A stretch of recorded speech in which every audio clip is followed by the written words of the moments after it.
Dear Haryana देख रहे दर्शकों को नमस्कार। आज हम पहुंचे वही गांव फरमाना खास में और पंचायती चुनाव चले हुए हैं और महावीर सिंह जिनकी पुत्रवधू पूनम देवी चुनाव लड़ रही हैं, उनसे बात करें भाई किन मुद्दों को लेकर वो चुनावी मैदान में आए हैं।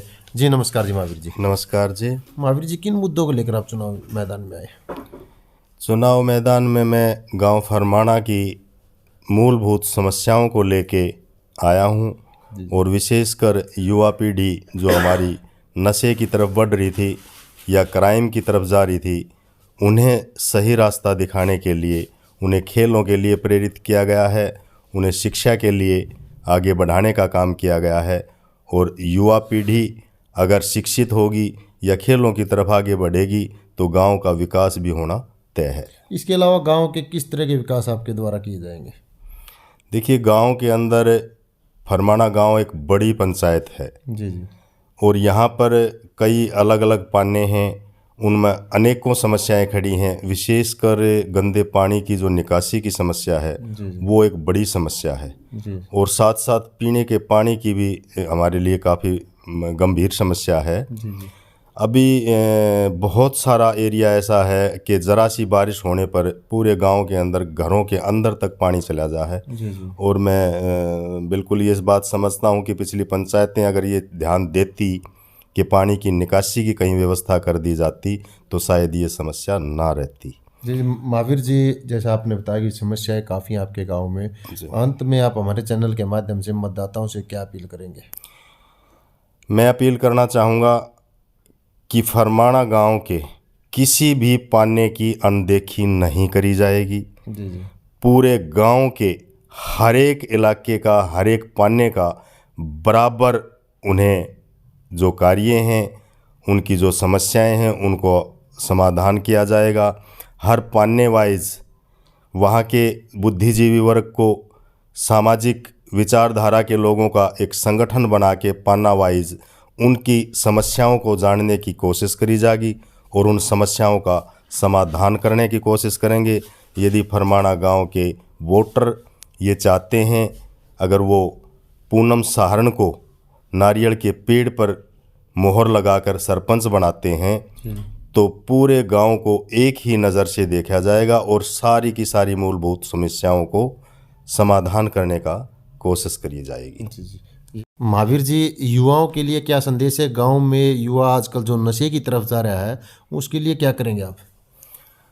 देखिए, युवा नशे की तरफ काफ़ी प्रभावित हो रहा है और साथ साथ क्राइम में भी बढ़ रहा है। जी जी। और गांव की जो राजनीति है वो विशेषकर युवाओं को नशे के लिए प्रोत्साहित करती है या क्राइम की तरफ धकेल रही है। जी जी। बिल्कुल, मैंने बहुत पहले से ये बोला था कि गांव को, हम फरमाना गांव को नशा मुक्त बनाने का प्रयास करेंगे यदि गांव वाले सहयोग करेंगे तो। जी जी जी। आज के बहुत सारे युवा कैंडिडेट्स जो हमारे सरपंच कैंडिडेट हैं, बहुत सारे नशा बांट रहे हैं। जी और मैंने पहले दिन से ये ऐलान किया था कि नशा बिल्कुल भी नहीं ये बांटने दिया जाएगा और गांव वालों को भी इसके ऊपर विरोध करना, अपना विरोध जताना होगा। जी जी। युवा भी इसका विरोध कर रहे हैं, लेकिन बहुत सारे ऐसे लोग हैं जो नशे के आदी हैं, वो नशा ले रहे हैं। जी जी।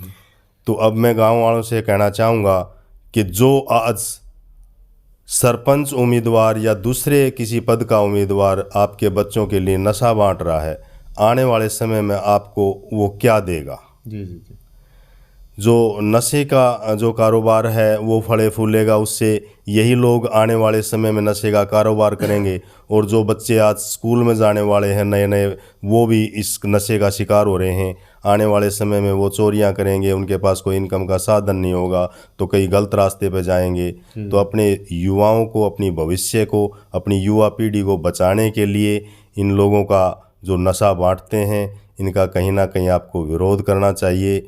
और जो कैंडिडेट्स अपने परिवार को, अपने खुद के बच्चों को जो चीज़ें नहीं खिला पिला सकता, उसको कोई हक नहीं है कि वो गांव के बच्चों को बिगाड़ने का काम करे। बिल्कुल, मैं इसका तहे दिल से युवाओं को ये कहना चाहूँगा कि वो इसका विरोध करें और अपने भविष्य को देखते हुए ये फैसला लें कि उनके गांव में कौन विकास कर सकता है, उसी व्यक्ति को वो चुन के आगे ग्राम पंचायत का सरपंच बनाने का काम करें।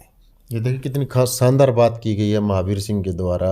इन्होंने बोला कि नशा मुक्त करना है पूरा गांव। महावीर जी, गांव वालों के लिए क्या संदेश है आपका? मैं कहना चाहूँगा कि जी, मैं लगभग 32-33 साल तक देश की राजधानी दिल्ली में रहा हूँ। वहाँ मैंने अपना कारोबार किया है और इतने लंबे टाइम वहाँ रहने के बाद जैसे कोरोना काल में मेरी वापसी हुई तो आया तो था कुछ समय बिताने के लिए, लेकिन अब मेरी इच्छा नहीं है मैं वापस दिल्ली जाऊँ। जी जी। क्योंकि जो गांव में मुझे जो प्यार मिला है, मैंने अपने जो भी गांव के युवाओं से जो प्रेरणा ली है कि मैं क्यों ना यहीं रह के अपने गांव के बुज़ुर्गों की सेवा करूं और आने वाली हमारी गांव की जनरेशन को अच्छा रास्ता दिखाने का काम करूं। तो यही सोच के अब मैंने विचार यही बनाया है कि मैं हमेशा के लिए जहां पैदा हुआ हूं मैं वहीं पर आखिरी सांस तक रहूं। ये थी महावीर जी के साथ हमारी खास मुलाकात है, जिनकी पुत्रवधू पूनम यहाँ से चुनाव लड़ रही है सरपंच पद के लिए। उन्होंने बताया कि गांव की जो मूलभूत सुविधाएं हैं, जो कमी रह गई हैं, उन सभी का बराबर निपटारा किया जाएगा। पूरे गांव के साथ कोई पक्षपात नहीं किया जाएगा। इसी तरह की जानकारी के लिए आप जुड़े रहिए DN हरियाणा के साथ।